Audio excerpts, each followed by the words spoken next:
The government is tearing itself apart. That's not an opposition claim. That's coming from inside State House itself. Cabinet Secretary Moses Kuria has just launched a bombshell attack on Deputy President Rigathi Gachagua, calling him insensitive. And that's not all. He's also suggested Interior CS Kisir Ki and Ki could be dropped from President Ruto's cabinet. These are not minor disagreements. This is open warfare at the highest level of Kenya's government. Some say this is healthy debate. Others call it a fatal crack in the foundation of the Kenya-Kwanzaa alliance. Who's right? And what does this mean for you, the ordinary Kenyan?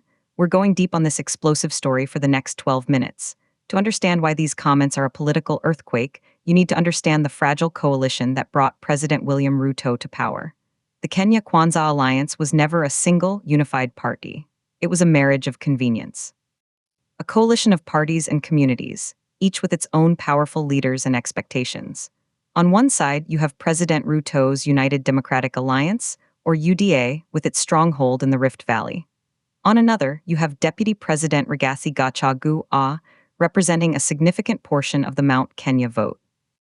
And then you have figures like Moses Kuria, originally from the National Alliance Party, and Kisir Ki, a former deputy governor from Tharaka Nithi who became a national figure. The tension has been simmering for months. It started with what many call the one man, one vote, one shilling revenue-sharing debate, championed by DP Gachagua, which angered leaders from other regions. Continued with perceived sidelining of some coalition partners in government appointments.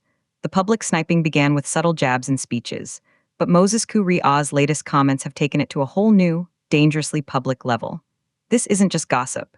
This is a senior cabinet minister, on record, questioning the loyalty and performance of the deputy president and another powerful cabinet secretary. This breaks all the traditional rules of cabinet collective responsibility. It signals that the glue holding this government together is dissolving.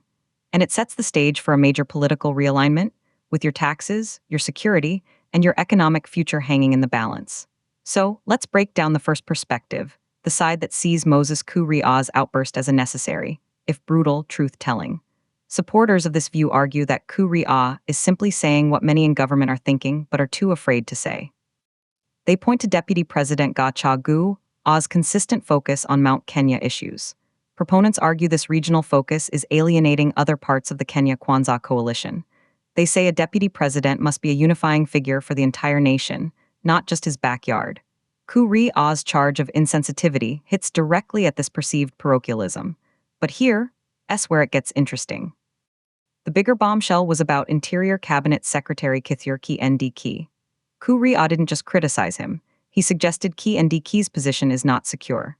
Supporters of this stance point to Kindiki's immense, almost autonomous public profile. They argue that as the face of Kenya's fight against terrorism, banditry, and crime, Kindiki has amassed significant political capital and public goodwill, some might say, rivaling that of the president himself. Proponents of Kuria's view suggest this creates an imbalance. In their eyes, no cabinet secretary should overshadow the presidency. They point to Kindiki's sweeping security operations, which, while popular with many citizens, have also drawn criticism for human rights concerns and their heavy-handed approach. Kuria's supporters argue this is a classic case of a powerful minister becoming a liability, whose potential for a future presidential bid might already be causing tension at the top. They see Kuria's comments as a strategic leak, a trial balloon floated to gauge public reaction and prepare the ground for a major cabinet reshuffle. They say it's about enforcing discipline and reminding everyone that there is only one center of power, President William Ruto. But wait, there's another side to this story. Critics, however, see it differently. They argue Moses Kuria's comments are not about truth or discipline. They are about pure, unadulterated political survival and ambition. Opponents counter that Kuria is himself one of the most controversial figures in the cabinet, known for inflammatory statements. They ask, who is he to lecture anyone on sensitivity or performance?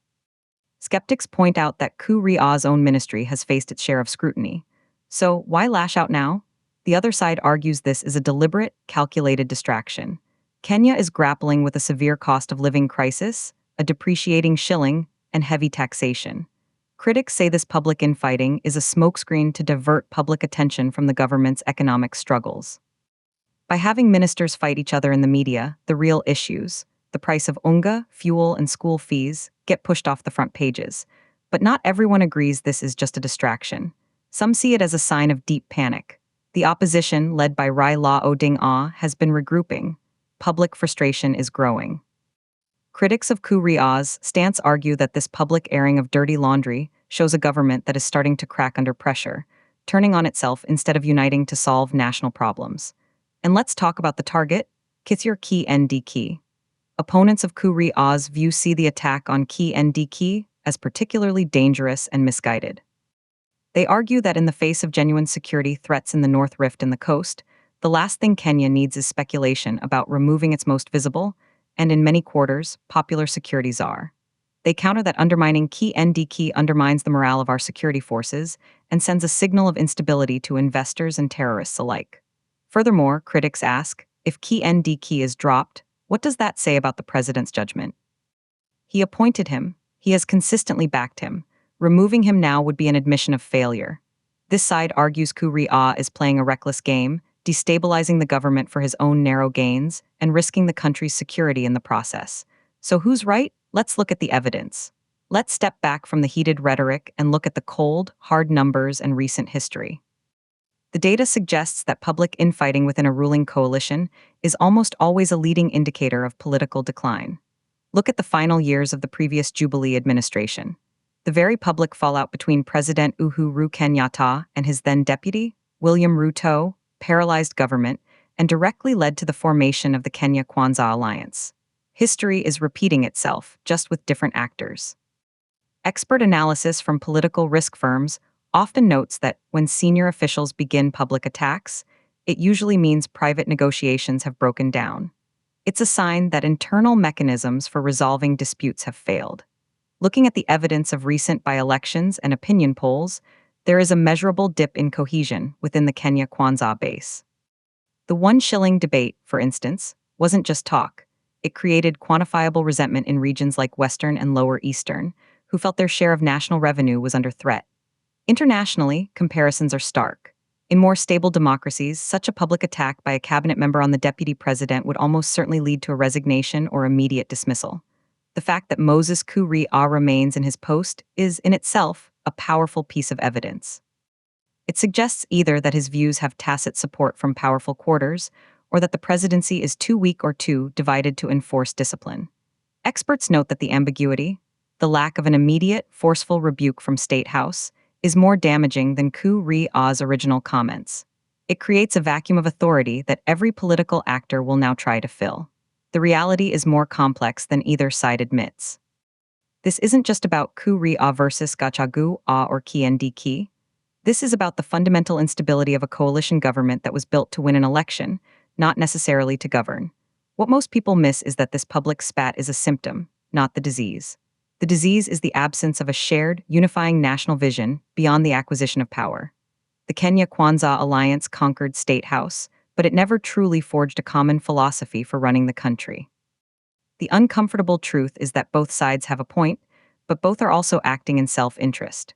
Kuria's comments are indeed reckless and destabilizing, but they likely do reflect genuine, simmering frustrations within the government about power balances and regional politics. Similarly, Ki Ndiki may be a capable minister, but the concentration of so much security power and publicity in one office was always going to create political tension. The verdict from the evidence is clear. This government is entering a phase of internal conflict that will consume its energy, distract from governance, and ultimately weaken its ability to address the very real crises facing ordinary Kenyans. The center is not holding. So how does this affect you, the ordinary Kenyan? Directly. When the cabinet is at war, decisions stall.